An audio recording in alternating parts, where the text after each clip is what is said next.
কথায় আছে হাতি মরলেও লাখ টাকা, ঠিক যেমনটা হয়েছে আর্জেন্টাইন ফুটবলারদের সঙ্গে।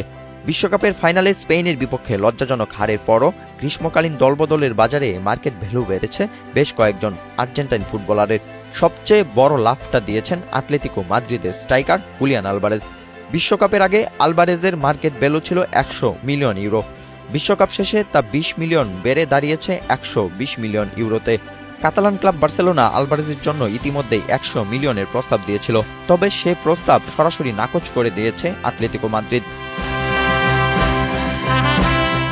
আলভারেজের পর বড় চমক দেখিয়েছে মিডফিল্ডার এনজো ফার্নান্দেজ। 2022 বিশ্বকাপ জয়ের পর এনজোর দাম 20 মিলিয়ন বেড়ে হয়েছিল 55 মিলিয়ন ইউরো। তবে 2026 বিশ্বকাপে পারফরম্যান্স দিয়ে আরও একবার নজর কেড়েছেন এই মিডফিল্ডার, বিশেষ করে রাউন্ড অফ 16-এ মিশরের বিপক্ষে শেষ মুহূর্তের গোল আর সেমিফাইনালে ইংল্যান্ডের বিপক্ষে সেই চোখ দাদানো বুলেট শটের গোল মন জয় করে নিয়েছে সবার। আর তাতেই এনজোর মার্কেট ভ্যালু 10 মিলিয়ন বেড়ে দাঁড়িয়েছে 100 মিলিয়ন ইউরোতে। শুধু স্ট্রাইকার বা মিডফিল্ডারদের নয়, দাম বেড়েছে ডিফেন্ডারদের।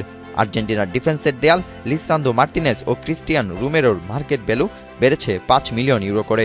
তবে গ্রীষ্মকালীন দলবদলে টটেনহ্যাম ছেড়ে নতুন ক্লাবে পাড়ি জমাতে পারেন ক্রিস্টিয়ান রোমেরো। 28 বছর বয়সী এই ডিফেন্ডারকে ধলে বেড়াতে চায় ইতালিয়ান ক্লাব ইন্টার মিলান। বিশ্বকাপে পারফরমেন্স দিয়ে তেমন নজর কাটতে পারেননি থিয়াগো আলমাদা।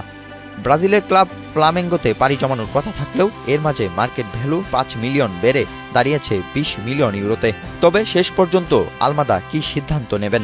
ইউরোপ ছেড়ে পাড়ি জমাবেন কি ব্রাজিলিয়ান লিগে? রাবিত বিন হুসাইন, 71।